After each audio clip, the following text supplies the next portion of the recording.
made it back. You made it back. It's been a week, but you made it back. It's the show, Sonic Weekly, and I'm one of your hosts, Grant. Yes, hello, of Team Sonic Weekly. There are multitudes of us. The impresario of the Sega Saturn is with us again. It's Bo. Hi, Bo.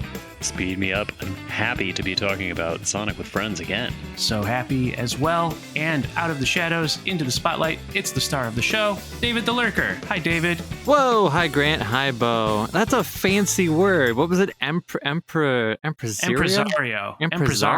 Impresario. Somebody who presides over. Something. I think of it as somebody who gets things going, gets things organized. Right. You're the one who's bringing the Sega Saturn back into vogue, back into style. What's going to happen is that, we're in the summer, right? We're in the summer heat. Summer fashions are out there. But what happens after summer? It's fall, because I forgot what time of the year it is. But what I'm saying is that Paris, Milan, you're going to see some fashion designers use the Sega Saturn as inspiration for the hottest styles. And they're all going to cost thousands of dollars. And Bo, I don't think you're going to see a penny of it. That's okay with me. I do it for the community. For me, it's not about the money. The Robin Hood of Sega Saturn. And Sega Saturn news we cover each week, checking with Rings of Saturn, Bo's blog on Sonic Weekly. And we also check the Sonic news each week, which we'll do right now with David. Yeah, that's right. We are logging in hot and heavy. SonicStadium.org, of course, is our main source, the source of Sonic news. What's going on over there? What is their top story? Hey, Crossworlds, we've been talking about it. It's coming. It's not here yet. But, Azuka's still talking about it. But we don't need to get to Azuka yet, because we heard some jams. And by jams, I mean one jam. And by one jam, I mean they released the theme song. It's on Twitter. It's on YouTube. It's coming to streaming services the day after we record. But, it's the same song. It's not like it's going to suddenly be different on Spotify. What's the name of the song? I've realized I don't remember the name of the song. It's called Cross the Worlds. You listened to it, though? I did listen to it, yes. It's not good, is it? It's something. I can't believe that what I heard is the final mix. And I say that because I think it could be fixed, like, in the mixing room. Mm-hmm. Like, they've got the pieces they need. And as a mixer, here is the tweak I would make, is the vocal track. It's too loud. Okay. Turn it down, and then down more, and down more to 0, and then it's great. Oh, okay. So you're celebrating the music, which is composed by Takahiro Kai, who has dabbled in the Sonic franchise. They previously did a couple tracks on Superstars, like Amy's Act from Lagoon City and Sonic's Act in the Jungle Zone, and some other stuff that's not Sonic.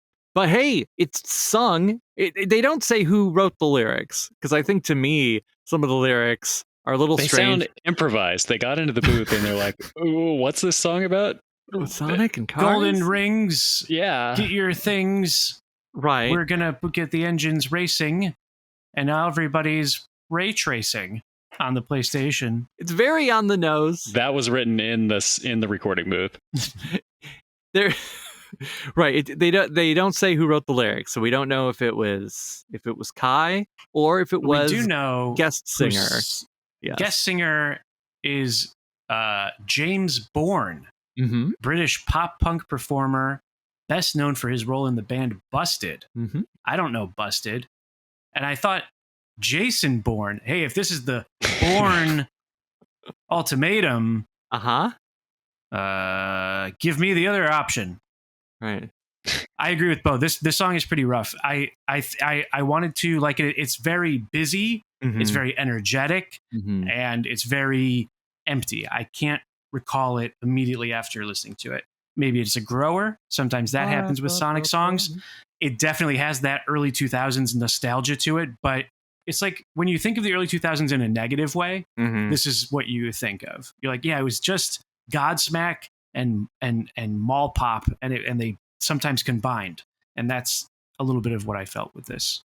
Yeah, no one's a bigger fan of 2000s nostalgia than me, and this ain't it. Okay, now Now, Bo, did you know offhand who the group Busted were / I think I have heard of Busted. Yeah. Okay, so right, so I was like, who the hell are Busted? And I went to the only place you go, which is of course Wikipedia, and it was like, oh, they're a group who released their first album in 2002 and their second in 2003, and then disbanded in 2005 before they reunited in 2015. And I was like, huh. And like, they are a British group. If you lived in the UK, you would know who they were because their first album sold over 2 million copies in the UK. And it's like, what? Who are they? So I was like, okay. So I sat and I listened to some of the songs, and it is definitely it definitely is a 2002 group. Like every song that I heard on that album, like it feels immediately nostalgic. Like it is a song that you should have heard on the radio here because we're all from the United States. We don't know. Busted. Okay, so I said almost 2 million. The album was 1.2 million. It was 4x platinum. I got a little, but in Europe it was another million. So does that mean it's 2 million? I guess. Like, I don't know numbers. What it's I do a lot know, of records. It's a lot of records. They sold a lot. But even Robbie Williams barely made an impression here. And wasn't he? He's huge in right. Europe and he was UK, right? Yeah, he was the biggest pop sensation of so the not everything crosses over, but even though this specific band did not, even though Busted was more for the UK and not so much for these, it's still a very familiar sound, right? Like his voice in it, you can hear, like you can imagine his face like scrunching up, like racing, like you can like. Yeah, I'm not against that. Just I feel like the recording here is even bad. What do they do here? They took a nice instrumental track and they fucked it all up. I do want to give a shout out to the lyrics, though, just real quick before we glide past that. Grab those golden rings. Those things will make your engine sing better than everyone. No. Better than everyone. All right. Yeah. I want to talk briefly about the lyrics to Busted's first hit, Year 3000. Okay. Which is a celebration. I guess it was written while the writer was obsessed with Back to the Future, because it does say, wait, one day when I came home at lunchtime, it tells you these are teenagers. They're coming home from school for lunch. I heard a funny noise, went out to the backyard to find out if it was one of those rowdy boys. Stood there was my neighbor called Peter and a flux capacitor. He told me he built a time machine like the one in a film I've seen. Yeah. Then we hit the chorus. He said, I've been to the year 3000. Not much has changed, but they lived underwater, and your great-great-great-granddaughter is pretty fine. And, I think that might be the most 2000s lyric. They also have a song. Yeah, they also have a song called Who's David? Hey. Which I immediately gravitated towards. I know that one. Yeah. I know that answer. What did they say in the song? It's you? Right. Well, they were. It's about a guy who suspects his girlfriend of cheating, and he sneaks onto her phone and is like, "Oh, who's David? I guess you've been sleeping with him." So they're being rude at a lady.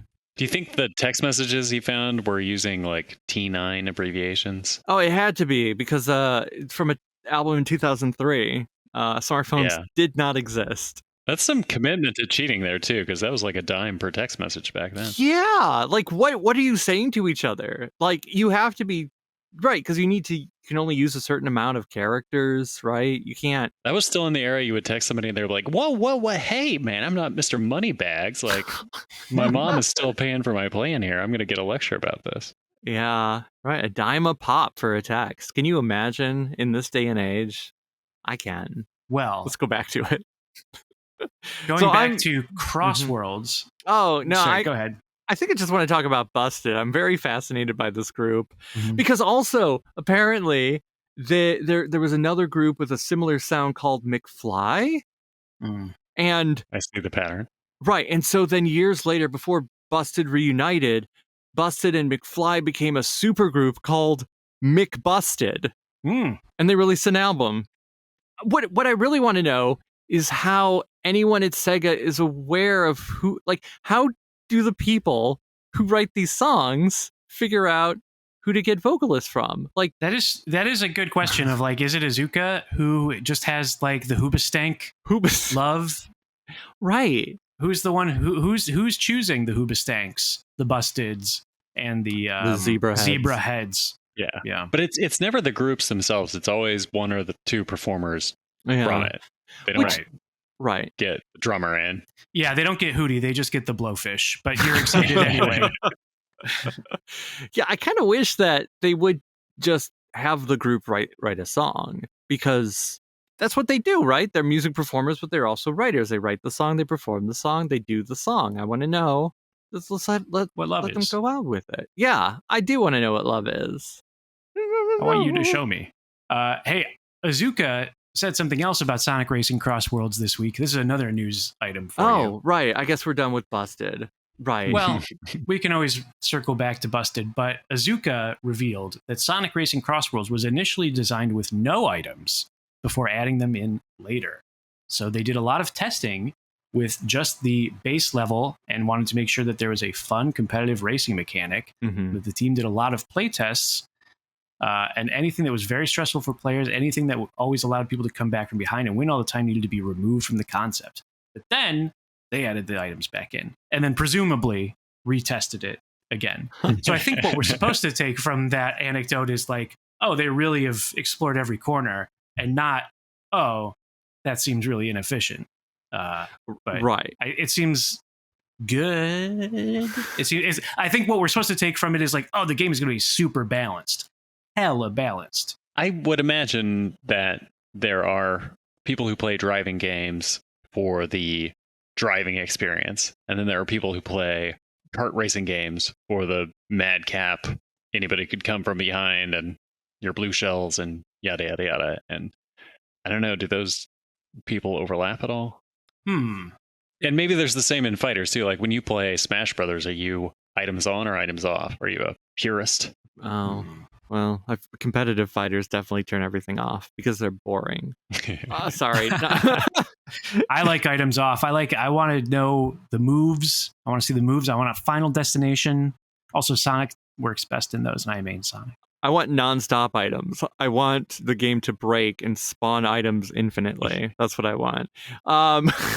Because I guess we don't really know how say Nintendo goes about designing and balancing a Mario Kart. We usually just see it fully formed, unless there's been interviews where they go, They do the developer spotlights, or I forget what they call that series. And they did talk about the development for this one and how it lasted for so long. And it was originally going to be for Switch 1. And then they realized they may as well just switch it to Switch 2, and them coming around to the knockout and the open world concepts. But when they're giving you a peek under the hood, they're not usually giving you quite as much granular detail as we get from the Sonic team sometimes. Right. Yeah. So I'd be interested to know if the Mario team ever goes, okay, let's design everything before we even think about items. Or if at that point they just go, it's Mario Kart, we know exactly what we're doing now. Maybe they're like, before you can walk, you have to crawl. So we have to make sure that you can crawl around this whole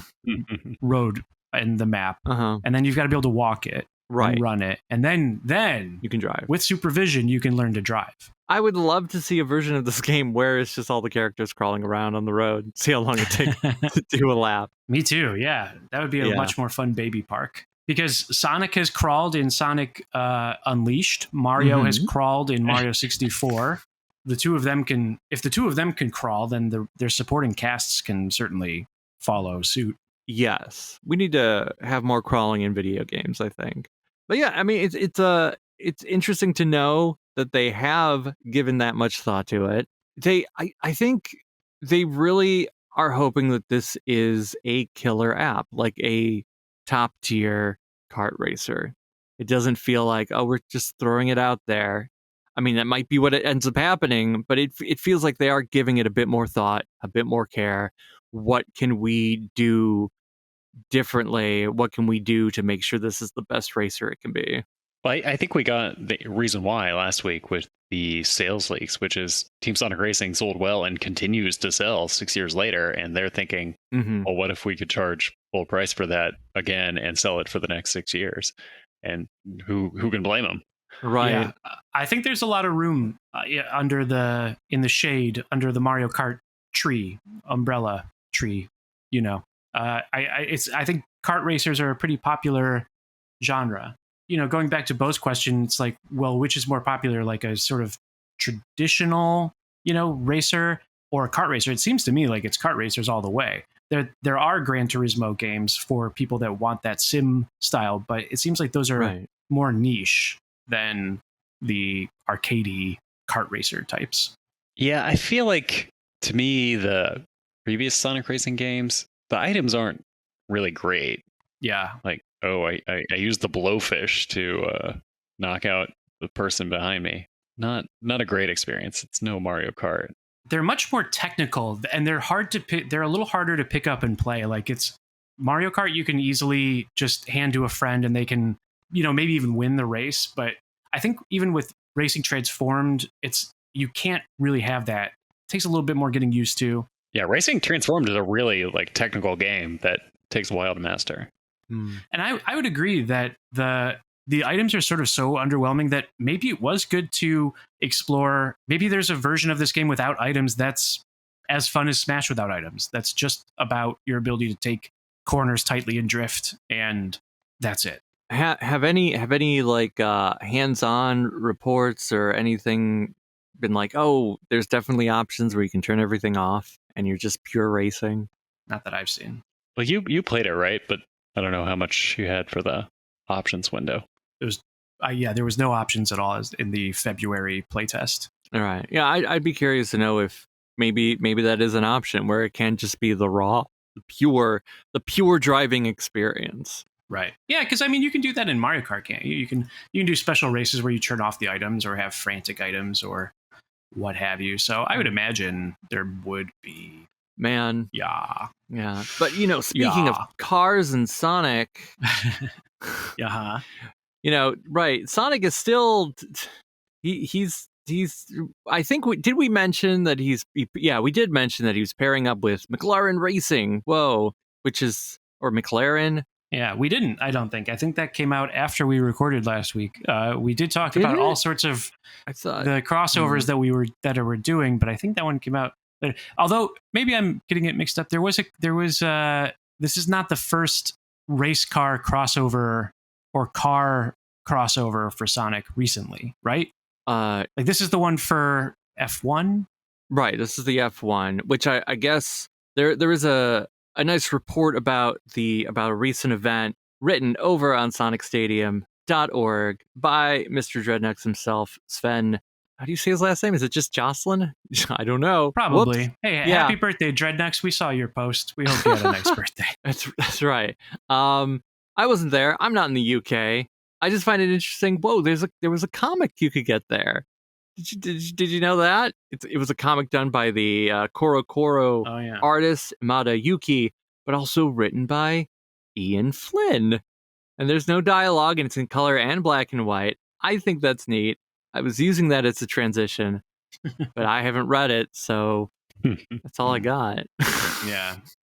Well, but yes, there was some other. Let's say if I'm all in on this Sonic McLaren team up. How do I experience a McLaren? I can't buy a Formula One car. Yes. What's my call to action here? That's a good question. Does it answer that in the 4-minute YouTube video? I don't think so. I guess I can buy a T-shirt. Yeah, that would be my guess. Is that there's got to be some crossover merch, hats and T-shirts of some kind of water bottle, phone case. Because I presume McLaren funds their operation by painting something on their car, and sponsor has paid for that placement. But is Sega paying McLaren to put Sonic on the car? I don't understand these brand synergies. I don't know. Well, I guess they do have history with Sega. That they were the group connected to the that famous Sonic trophy that was awarded in '93 for some racing thing. Is this the one they found a year or two ago? Yes, they found it. We're like, whoa. Yeah. I guess that must have inspired some people to go, yeah, we could do that again. Right, the 1993 European Grand Prix. It was McLaren F1 team driver Ayrton I don't know how you pronounce his name. It was Ayton. He probably knows the band Busted. Yeah, I bet he guest starred in a Busted music video. Oh man, the music videos to Busted, those are also extremely early 2000s. Their albums were not released in the United States at all. It's not even like they tried and died. It just wasn't a thing. Then we're off the hook. We're off the hook entirely. It's not on us. How could we know? How could we know? That's right. That's why I looked it up on Discogs. I was like, did it? Because like you said, Robbie Williams tried and failed spectacularly more than once here. No one cared. No one cares about him because he's not Robin Williams. I think that might be the reason, right? He was on TRL. He had a hit or two. Sort of. I know they tried to push it. I know he had a song called Millennium, and that was at a time when the one I'm. Yeah, exactly. But I'm sorry, Will Smith already beat him to the punch, I guess. That's true. Because he was like, "It's not the Millennium. It's the Willennium. It's the Willennium." And you're right. And Robbie Williams just couldn't compete. He couldn't call it the Roblenium or the And also he could also do the Willennium. He could have also done but he was too slow. He was too slow. He can't be. I'm also the Willennium, I swear. I'm sorry I brought us back to Busted, but I'll use this opportunity to relay an anecdote that when else would I tell this? But I was in a record store in the early 2000s that I patronized a number of times, and I went there one time, and the collection was just decimated. Like all the stuff I was trying to find is gone. Oh. And I asked the clerk, and she says, "Yeah, the new owners, they're like, we're getting rid of all the parental advisory albums. Oh, and we're just gonna have fucking Will Smith now." Oh, wow. Did they go out of business like a week later? Yeah, Napster really, I think, was the preceding factor there. What year was the last year that you went to a dedicated record store?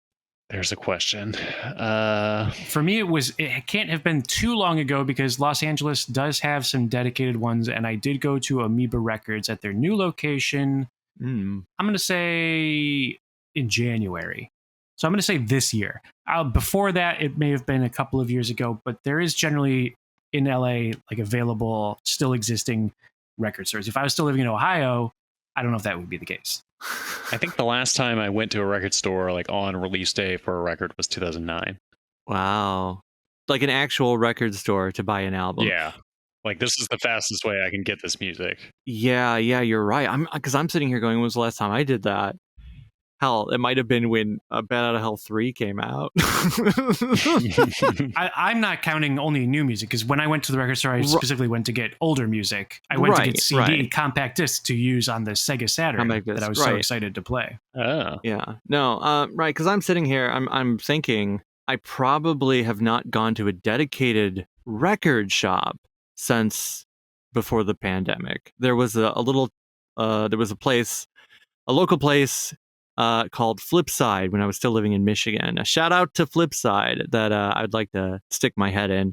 It's where my mother used to go all the time. She would drag me as a child. There used to be comic books there, but it was, it was a neat little place. There were a couple other stores whose names escape me. Record store was like one of the places that felt like a third space. It felt like it was kind of okay to like hang out at some of them. Yeah. Although I don't feel that way nearly anymore, and I haven't in a long time. Generally, anytime I'm in a store, I just want to get the thing that I'm there to get and get out of there. But when I was a kid, I liked being a mall rat. I wasn't in the mode where you could browse through the stacks and discover something. Like, usually I would come knowing, all right, these are the artists I want to buy records for, and okay, I looked through the stacks and I either saw it or I didn't, and bought it or I didn't. And it's like Busted. There was no Busted. They were not in the B section. There's a world music section. Right. There maybe you got to look in the if you looked in the imported. Yeah. The imports. Somebody might have imported a copy of Busted and they scooped it up before you could see it. Let's segue to Rings of Saturn. I think this is very exciting this week. I might be right. I don't want to preempt him, but I'm going to. Is it Radiant Silvergun this week? Radiant Silvergun, I'm very excited about this one because it's such a weird Easter egg I found in there. So Radiant Silvergun, the influential shoot 'em up game from Treasure, the beloved maker of various games, including shoot 'em ups like Radiant Silvergun and Ikaruga. Anyway, this game, you start a new save you go and you start playing arcade mode. You get 240,000 points, and you lose right after that. Don't get more than 250,000 points. And if you do that, you're going to be in 77th place in the rankings. You enter your initials in as SRK. You unlock all the extra options, including an option that's not otherwise available unless you do this convoluted thing, which is invincibility mode. Whoa. And this has gone undiscovered since Radiant Silver Gun came out in 1998. Whoa. And I can kind of see why. 77th place, SRK. Neat little thing to find there. I had some help in this one. There's our friend of the show, Michael Stearns. He helped track down who is SRK. So it's a Treasure developer who went by those initials in Dynamite Heady. Ooh, Michael was able to make that connection. Wow. And this is kind of a neat one. Radiant Silver Gun, good game. Great game. This cheat code, yeah. Good cheat code. I'm very pleased. I know you've talked about this before. How do you can you talk a little bit about your process, or is it too proprietary? Can you talk a little bit about how do you begin searching and know where to look and know what tires to kick to find unearthed codes? Let's see. So I use a couple of different tools for this. The primary one being the Mednafin emulator and Ghidra, the reverse engineering tool. So between those two, that's what I'm doing on the computer. Having looked at so many games now, I have a little bit of a spidey sense for what's going to be a hidden thing now. Oh, interesting. Usually what I look for is where does the game handle what buttons you've just pressed? So I press the A button, how does the game respond to that? And so usually that's a change in the game's memory. So it was one thing and you hit A and now it's a different thing. And so if I see I'm on the title screen, I hit the up button and a counter goes from 0 to 1, there's a cheat code right there. Up is the correct button. Press another button if it goes back to 0. Okay, that's not it. If you press up, down, it goes to 2. Okay, here we go. Ooh, wow. So that's one of the tricks. Obviously didn't work here because it's not a button code, but this one was actually next to a button code, which uses controller 2. That's another trick. It's it's a one-player game, so why is it listening to input from controller 2? Anyway, right next to this controller 2 cheat code that I also found, less exciting than this SRK Easter egg, was the code that's looking for the SRK initials. Wow. So it's interesting. There's a lot more trial and, not more, but there's a lot of trial and error. Oh, for sure. Yeah. And, most games don't have anything hidden, but, a surprising number do. And, it is the case, I've spent 20 hours on a thing, not finding anything, and then I find something. But usually within 15 minutes, I know that there's something here that can be uncovered or not.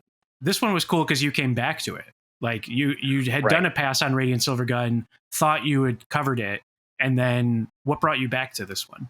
Well, I'm doing all this sort of in service of learning how to use these tools, maybe in a professional capacity. Each time I look at a game that does something different, that's a new trick I have in my bag of tricks. Saturn was the first system I looked at, and then kind of branched out to Dreamcast and PlayStation and PSP and GameCube and PS2. And each time I've kind of learned some games from some developers do this kind of thing. And I've been kind of revisiting things that I was disappointed not to find stuff in, Radiant Silver Gun's a good game that people like. Mm-hmm. Man, I'd love to be able to write something about it. And so I just pulled it up and let's do another pass with my current bag of tricks. And this one came out. Nice. Interesting. It is fancy. So, right, anyone can just hop on eBay and spend a normal amount of money, and definitely not just emulate it. I'll be trying it out on my Sega Saturn Saru setup. Ooh. And also Radiant Silver Gun. I wonder if it works on the Switch. Probably not. I did have a couple of people test. Michael tested the Steam version, and it doesn't work there. Somebody tested the 360 version. They said it didn't work there. Right. So the initials. So because I'm not very familiar with Treasure's staff. Right. Is that someone specific who would have been working on that and just wanted to shove in their name? Or is it somebody who was oh, I'm really bad at this game, we're going to name this cheat after me so I can beat it? I don't know. What was his role in Treasure? He's credited, I think in Radiant Silver Gun as Tyrant Programmer, which I think means enemy enemy design, perhaps? Oh, no, he's the only programmer who just throws things at people when they come in to ask him a question. He seems to only be credited under aliases, which it's more of like an early 90s, 80s thing, but persisted for him, whatever reason. But Michael was able to find his real name from a book that came out a couple of years ago. It was a Kickstarter thing. It was about treasure. It's called Legends of 16-Bit Development or Game Development, something along these lines. I have heard so it's all about treasure, and it mentions him and his alias. Okay. Shout out to Michael for reading that book. And I've heard of that book. I've heard that it's good, and I know the author does continue to do video game research, trying to find interview people, hidden stuff, translate things. Like they're still on the quest. I'd love to get this in front of SRK. Like if somebody knows who he is and could show it to him, I'd love to hear the story. Yeah, we should get him on the show, right? Let's do it.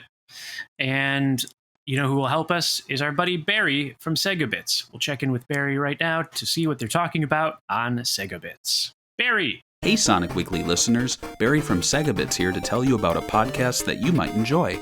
On the latest Sega Talk podcast, George and I look back on the Sega Dreamcast It's Thinking ad campaign. Who was behind it? How did they make those commercials? And why were those print ads so creepy? Watch or listen at youtube.com/SegaBits or search Segabits on your podcatcher of choice. Are there any new characters that are leaked for Sonic Blitz, like Breezy or Antoine Ducoulet? Right. Yeah, I guess we could talk. Right. Since we did the news, but there's always more news. I know we didn't talk about the Magic the Gathering team up. Yeah, we haven't mentioned every crossover because sometimes they didn't even give these crossovers a whole day to breathe. Magic the Gathering was then quickly eclipsed by another thing. I don't even remember what it was. With Magic the Gathering, I can at least imagine what they want me to do, which is buy the cards, right? Mm-hmm. But McLaren, again, how do I do this? Become a professional F1 race car driver. Yeah, how hard is that?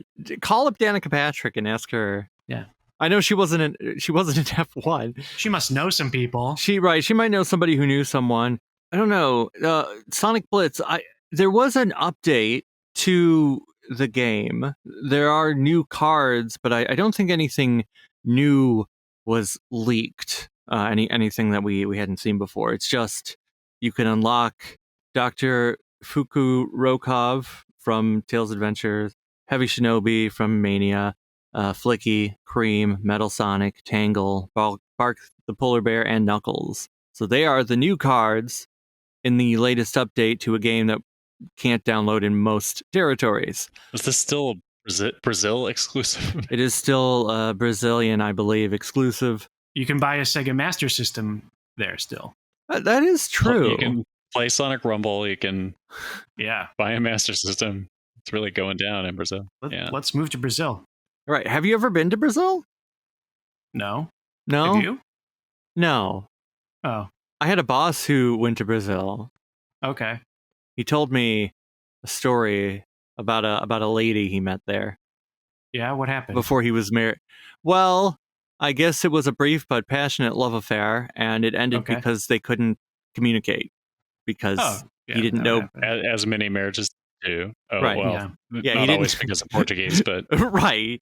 They spoke different languages, so it just didn't happen. And then he ended up later marrying a woman who spoke English. So.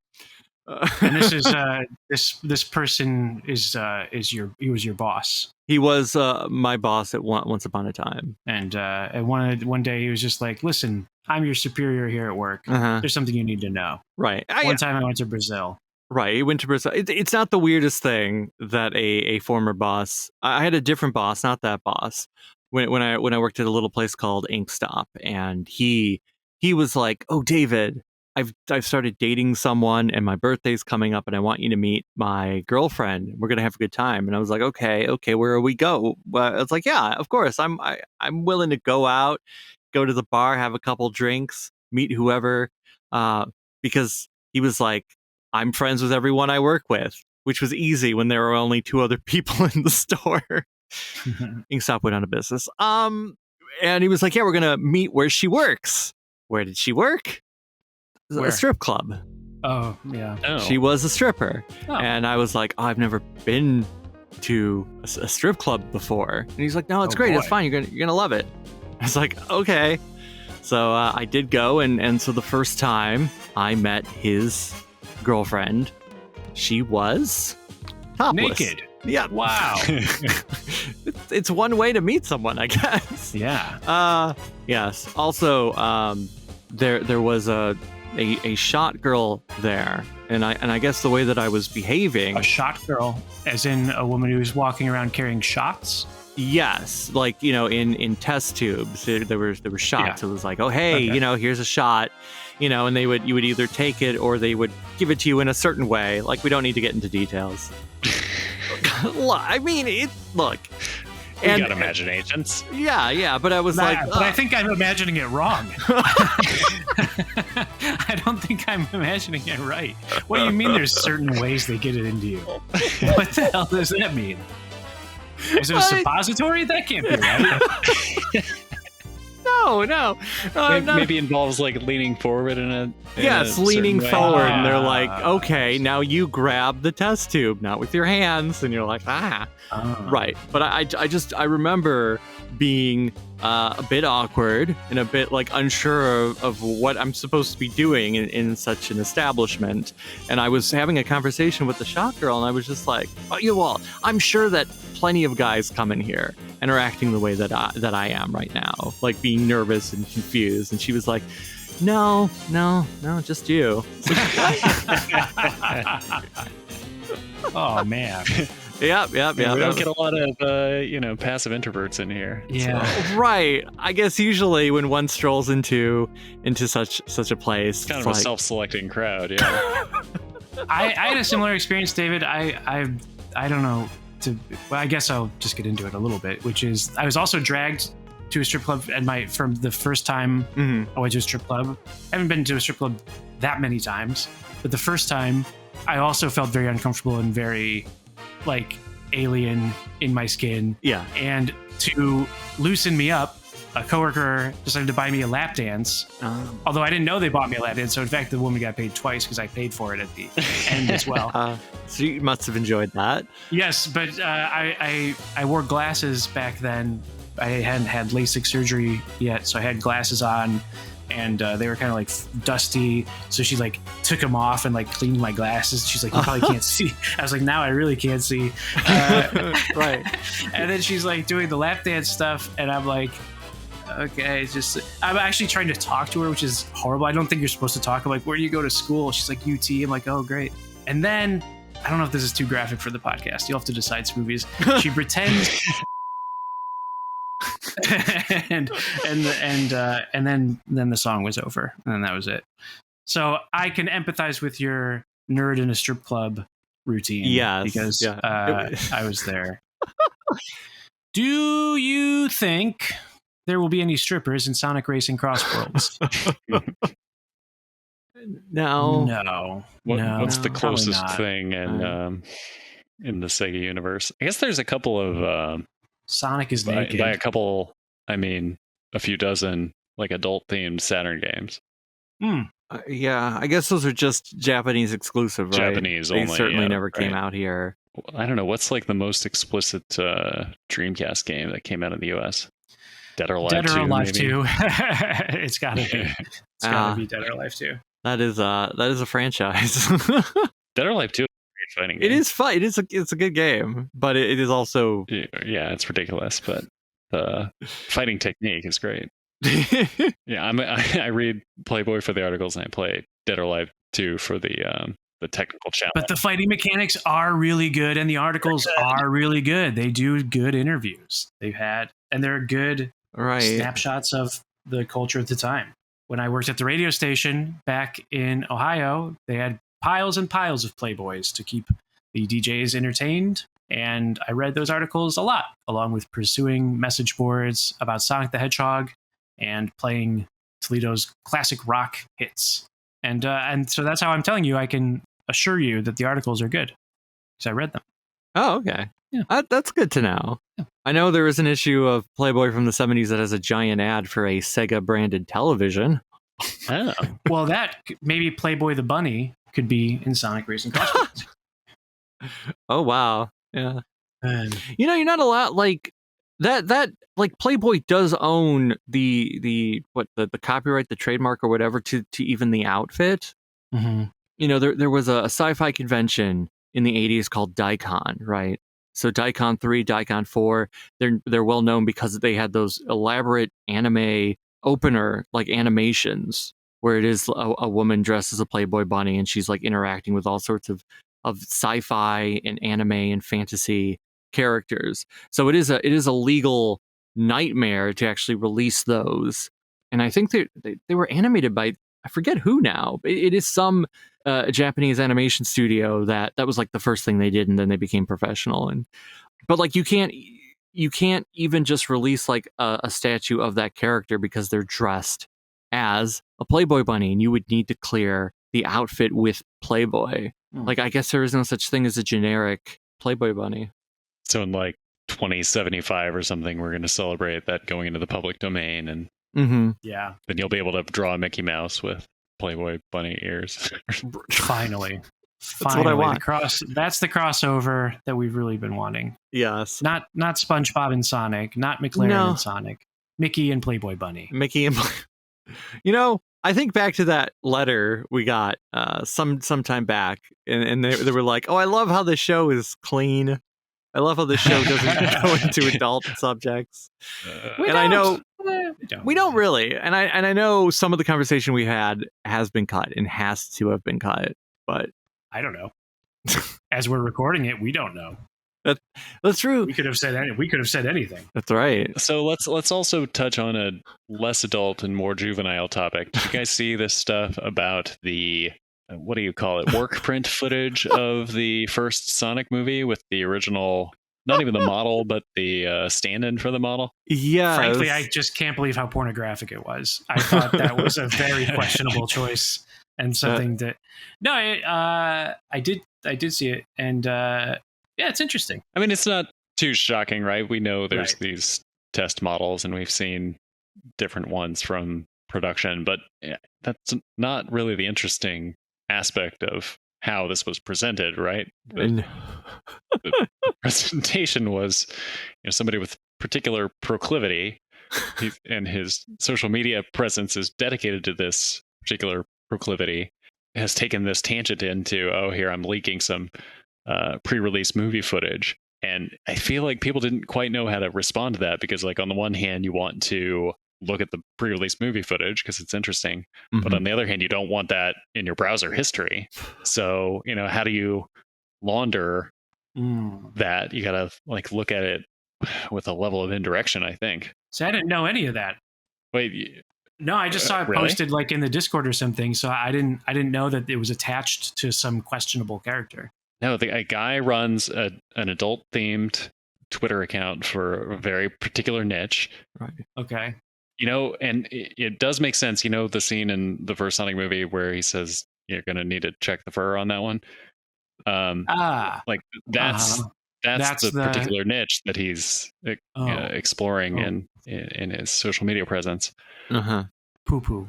Well, no, it's so if you naively hit follow, like, oh, I want more of this movie stuff in it. Right. Yeah, I think you're in for a rude surprise. All right, no, it's not poo-poo. It is just farts. The air, just the gas, passing gas. Yeah, I see. It's particularly fond poo gas, right? Which is fine to say. It's Freakazoid says it. It's very Freakazoid. That was exactly what I was thinking. That's right. It's safe. It's safe to say poo gas on Kidstelevision, so it's safe to say it here. Yeah, it is right. And I know that the person, after they posted some screenshots, they said, "Oh, I'll upload some video footage. I just want to make sure there's nothing in it that can come back directly to me, that identifies me." And I haven't checked to see if he's uploaded any videos yet, but he did comment like, "All of these new people who are following me, I don't talk about Sonic." That's not what you're going to get from me. You're going to get me talking about, Because he cared enough to do it, but not enough to make a separate account. No. Right. Yeah. Right. So I guess I don't know what like the intention is behind it. Like, are you? I mean, I guess he's out there and he's. But then again, it's not like the Twitter account has his real name or anything else. Like, he could have a normal account. See, I know a lot of people who have like 18 plus accounts, adult accounts, like they use different handles, or they're private, or there's something that separates it from. This is just where I say, oh, I'm excited about the new Superman movie, and not I'm excited to show you my podcast. It's like whatever. What I was thinking also about the movie is that, do we talk enough about Sonic the Hedgehog on Sonic Weekly? So I present to you a quick question. Okay, Tails or Knuckles, one has to die. You have to kill one, David, and it's in your Tails voice, whichever one you choose. Oh, well, sorry, Knuckles. You fell off the island. Yeah. Yeah. I'd have to save Tails. I'm sorry, Knuckles. Yeah. I think I would also save Tails. If I were redoing history, I would make him, if not a one and done character, a done after Sonic Adventure character, because he comes to accept his role in the world, and that's like a good ending for him. I love Tails, but I'm killing Tails. Knuckles is just too cool, and he can't be. He's rougher than the rest. He's Red Sonic. He's right there on all of the merch because he's super cool. And Tails is cool too, but one of them has to die. Not my choice. It was the Jason Bourne ultimatum. Right. There's 5 Bourne movies. And now, Busted. Top of the US Billboard charts. Right. They have 4 Tails is Busted. Albums busted. In their song Year 3000, they talk about the fact that they are it says, I took a trip to the year 3000. This song had gone multi-platinum. Everybody bought our 7th album. It had outsold Michael Jackson. Now, they haven't made 7 albums yet. But it did go didn't that in fact go? It did. Both the song and their first album went multi-platinum in the UK. Okay. So it's like, that is true. Check. So 7 albums, no check. They've only made 4 albums. They haven't done 7. They've done 4, and their 4th album is called Halfway There, which is a reference to the lyric of this, because they are halfway to 7. So it is entirely possible that the 7th album by Busted could actually outsell Michael Jackson's Thriller, which would be unusual since no album has ever achieved that, and we do not live in the sort of monoculture that we did in the 1980s. But Sonic the Hedgehog was not involved up until this point. Now, Sonic the Hedgehog is involved, and that sonic boom is going to be the wind that propels this to go to the top. Right. Perhaps. It's not delusional. That's just right. How did Hoobastank's career? Hoobastank, as we know, went on to go and win all those Grammys after they were involved in Sonic Forces. Right, and I believe they are the people who run that Twitter account. I've seen Hoobastank play multiple times. You have? Oh. Yeah. Wow. Are they good? Which time was the best? Well, then why have you seen them multiple times? They were opening for better bands. Oh. Well, like who? Who did they open for that made everyone go, I'm not here for Hoobastank? I think 311 I saw them open for. Okay. And then I saw them at some sort of festival. I gotta think of who the headliners were for the festival. Probably like Puddle of Mud, maybe. That was that era. Yeah. Man. Wow. I just like that Hoobastank it's like an accurate name. It's like the Wayne's World joke of like, shitty Beatles, how are they? They're awful. No, it's not just a clever name. Hoobastank, how were they? They stank. They Hoobastank. They Hoobastanked. Right. I do like Fist Bump. I think, Fist Bump is a little overrated, or underrated, rather. We are on record for liking Fist Bump. Yeah. And we'll do a triple Fist Bump because we're at an hour of recording time. Don't know how long the episode actually is going to be. Might be 20 minutes, but here we go. That's right. We have reached the end of our shortest episode. You will never know what we've been talking about for the last 40 minutes. And probably for the best. Maybe if we ever do a live show, a meet and greet, we'll tell you one of these stories, but the only way to know if that ever happens, well, I mean, first off, you've reached the end of another episode of Sonic Weekly, which we thank you for that. But the only way to know if we ever do another, if we ever tell these stories again, if we decide to, sell out Madison Square Garden because people just need to hear that Sonic news. Whoa. Yeah, I'm shooting for the stars here. Look, you gotta subscribe to this podcast using your pod catcher of choice. That's right, be it Apple Podcasts, Spotify, or for the Android faithful, Podcast Addict, and many others will deliver this sweet, sweet audio content right to your ears. Whoa! Hey, you can give us a rating and a review in those apps. That's what we appreciate. But if you reject all podcatchers, we are over at YouTube at Sonic-Weekly, where our voices are joined by video game footage recorded by friend of the show, Jack of Old Games. Except this episode might just be all of all of Busted's music videos, but maybe Hoobastank too. I don't know how many they've done. Look, it doesn't matter. You can like, comment, and subscribe there. We want to be the reason We're gonna you subscribe. Yeah, that's right. Yeah, if you want to reach out to the show, email address hasn't changed, sonicweeklypodcast@gmail.com. Drop us a line.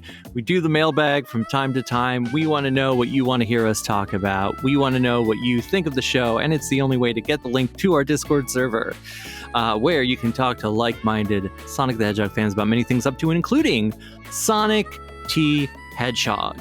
If you're able to help us out a little bit financially, we are over at Ko-fi as well.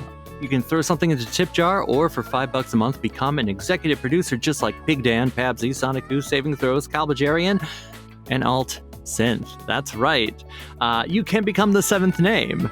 I think it's cool for anyone who's able to do that. But, just listening or, telling a friend, tell your buddies. They're all welcome here. Haha! That's a Sonic thing. Hey, gotta thank Smoovies for the edit. Maybe we should thank him a bit more than usual this time around. Thank you, Smoovies. And of course, thank you, Bo and Grant.